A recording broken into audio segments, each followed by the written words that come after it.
Que vous soyez le propriétaire d'une petite ferme ou d'une grande exploitation, vous avez des objectifs pour votre entreprise. Par exemple, il pourrait s'agir d'objectifs en matière de revenus. Vous pourriez également vouloir élargir votre gamme de produits ou réduire vos coûts de fonctionnement. Pour atteindre ces objectifs, vous devez toutefois disposer de suffisamment d'employés possédant le bon ensemble de compétences aux bonnes périodes de l'année. La planification des ressources humaines vous aide à déterminer le type de main-d'œuvre dont vous avez besoin pour soutenir vos objectifs opérationnels, ainsi que les changements que vous pouvez apporter pour renforcer et soutenir cette main-d'œuvre. En comparant votre main-d'œuvre actuelle à celle dont vous avez besoin, vous serez en mesure de cibler les lacunes qui doivent être comblées.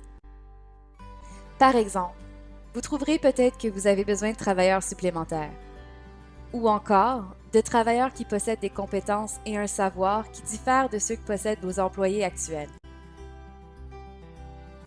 Une fois que vous aurez déterminé s'il y a des écarts entre votre main-d'œuvre actuelle et celle dont vous avez besoin, vous pourrez élaborer des stratégies pour combler ces écarts et déterminer leurs priorités.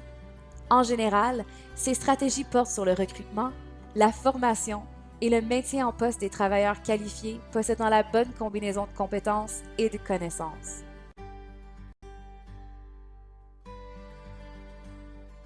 Si vous faites bien ce travail, vous gagnerez un groupe d'employés engagés et fiers de faire de leur mieux pour votre organisation. Chaque stratégie potentielle exige du temps et de l'argent. Assurez-vous que les stratégies que vous choisissez tiennent en compte des coûts et des défis rattachés au recrutement, à la formation et au maintien en poste des travailleurs dont vous avez besoin. Rappelez-vous que des approches et des ressources variées pourraient être nécessaires pour embaucher des travailleurs possédant différents niveaux de compétences. Les stratégies que vous utilisez pour pourvoir les postes exigeant des niveaux de compétences élevés pourraient ne pas convenir aux postes requérant des compétences moins spécialisées. Après avoir mis votre plan à exécution, la dernière étape du processus de planification des ressources humaines consiste à évaluer l'efficacité de votre plan de ressources humaines. L'évaluation est un processus continu qui vous aide à déterminer si votre plan vous a permis d'atteindre vos objectifs. Pour réaliser une évaluation efficace, vous devez déterminer, avant de mettre en œuvre votre plan, comment vous allez mesurer les progrès.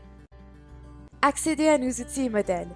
Ils vous aideront à réaliser votre vision pour votre entreprise et à mettre votre plan en pratique. Ce module est terminé. Vous êtes maintenant prêt à bâtir une main-d'œuvre plus productive et plus qualifiée.